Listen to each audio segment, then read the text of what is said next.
I got asked during a Valkyrie Elysium stream what I thought about difficulties in video games. It was a really good conversation, but I really wanted to expand and explain my ideas about it in more details, because it's really not as simple as a yay or nay.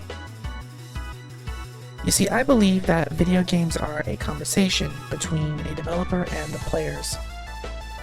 The developers set the terms and allow the players to respond in kind. The rules get set by them, and it's up to us, the players, to decide how to interact with those rules, depending on how airtight they are. Speedrunners, for example, push everything to the maximum, breaking any rule they can in order to complete the game as fast as possible. A normal player, however, might discover a hole in the rules by accident, but generally is just looking to experience the terms set forth by the developer. Experience it as they want us to. When a game has multiple difficulties, the intended experience often gets muddied, clouded, because the game itself doesn't get changed. It just forces you to change how you approach it, most of the times. Ways to trivialize combat or avoid it altogether. You're maybe solving the same puzzles under a more strict time limit, or etc. In these cases, having multiple difficulties actually do more harm than good. A game set to easy will be unsatisfying and finish much faster than intended, but one set too difficult will be frustrating and cause the players to deviate from intended gameplay. So why have them? Why do people bother? Well, usually the excuse for having them is that more people can play the game, as if having easier modes will bring on a larger group of people and increase the sales or something like that. Oftentimes, I see people say that certain games need easier difficulties because they, as players, don't have time to get the skills they need to overcome the challenges. I find that line of thinking ridiculous, because you don't look at a recipe that's really complicated and then complain to the culinary world that you don't have the time to cook it before work. That's ridiculous. And more often than not, the issue isn't even with the game.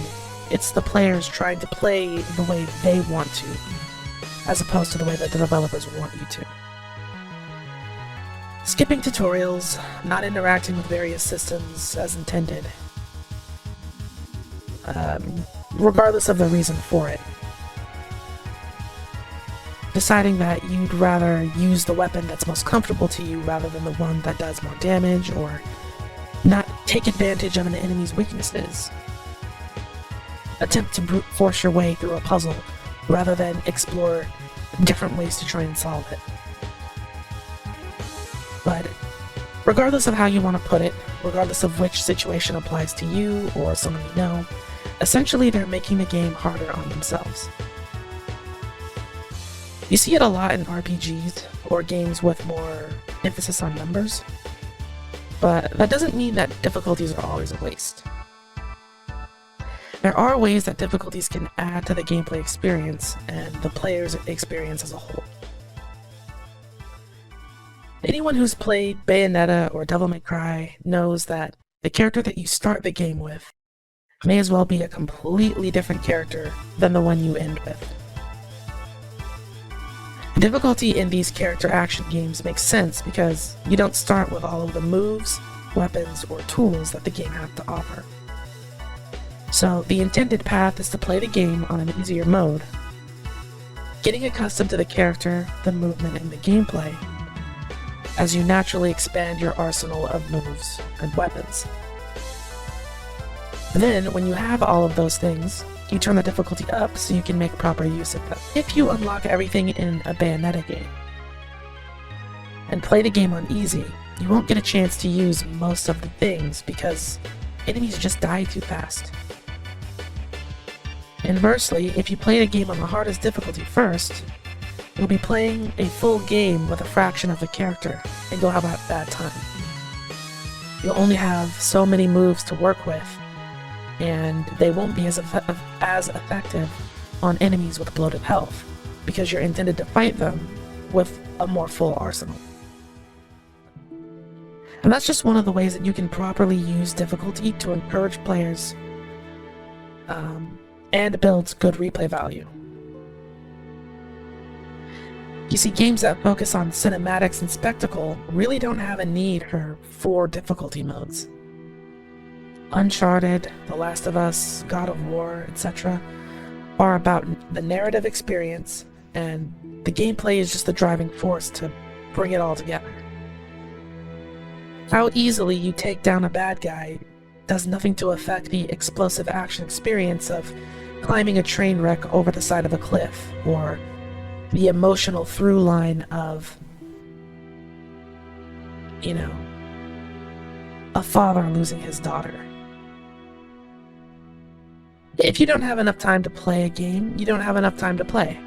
And that's not the dev's fault, nor is it their responsibility to butcher their vision for your sake.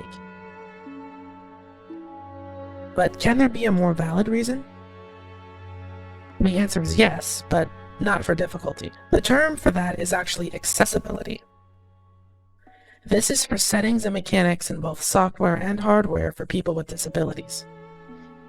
In around, I think it was 2015, the Able Games charity named Bayonetta 2 as the most accessible game. You see, Bayonetta 2 came out on the Wii U, and that's important to note because the Wii U gamepad had its usual controller buttons, but it also had a touchscreen. Bayonetta 2 was designed in a way that you could play completely using the buttons or using exclusively the touch controls. I actually read a story about a person who lost both of their hands, but was able to beat Bayonetta 1 and 2 on the Wii U on Infinite Climax difficulty. Now, this is something that even I can't claim to be able to do, and I have full use of both my hands. Accessibility comes in many different forms: color correction settings for the colorblind, subtitles and visualizers for the hearing impaired, and special controllers like the adaptive Xbox controller or Hitbox for fighting games. These are just some of the ways that you can make a game accessible. But the major difference is that you aren't making a game easier to beat, you're just making it possible to play. I really hate to bring it up, but off of the top of my head, I can't think of any other series that has both hurt itself and helped itself using this exact topic. And that is Dark Souls. Now I know what you're thinking. Eris, Dark Souls doesn't have multiple difficulties. And yes, I know. That's actually a part of the point. Dark Souls is a series that, after the first entry, kind of started to sell itself on the idea of a grueling challenge. And depending on who you ask, they would agree or disagree. The reality, however, is that Dark Souls was only hard if you didn't know.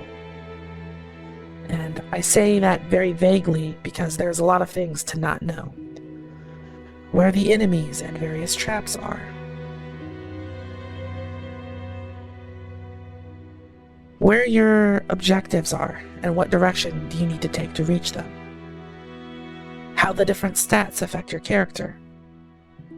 How weapons scale with those stats. What enemies have what status effects. It's all knowledge. And when you don't know, the game is at its hardest. And it quickly became a problem for that entire franchise, because how do you add difficulty against a player who already knows? Once people had the hang of these elements, traps and ambushes became less effective. Bosses became less of a big deal. They couldn't just do more of the same in the sequels. They can't take away player knowledge, so their solution was to tweak the gameplay itself. In Dark Souls 2, you had enemies that would track their attacks to the player's movement. Bloodborne enemies just moved faster and behaved much more aggressively. Dark Souls 3 saw enemies and bosses with unrelenting attack combos. And Elden Ring has hordes of bosses that delay their attacks unnaturally to throw off any sense of timing. Now, I won't go into too much detail on what game does that better or worse, Bloodborne does it best because it comes down to personal preference and your own personal tolerance of certain things. All of this is to say that none of the experiences ever really felt like the one the developers wanted for us, the players, as a result of trying to keep to this illusion of a hard game. Difficulty as a brand became harder and harder to sell, and you can really feel it in those games. But let me know what you think about it down in the comments below. How do you feel about games that have difficulties? Have you ever played a game that you felt like should have had more difficulty options? And have you ever played games that had more difficulty options than you felt was necessary? Anyway, that's going to do it for me. As always, thank you for watching, and I will see you all later.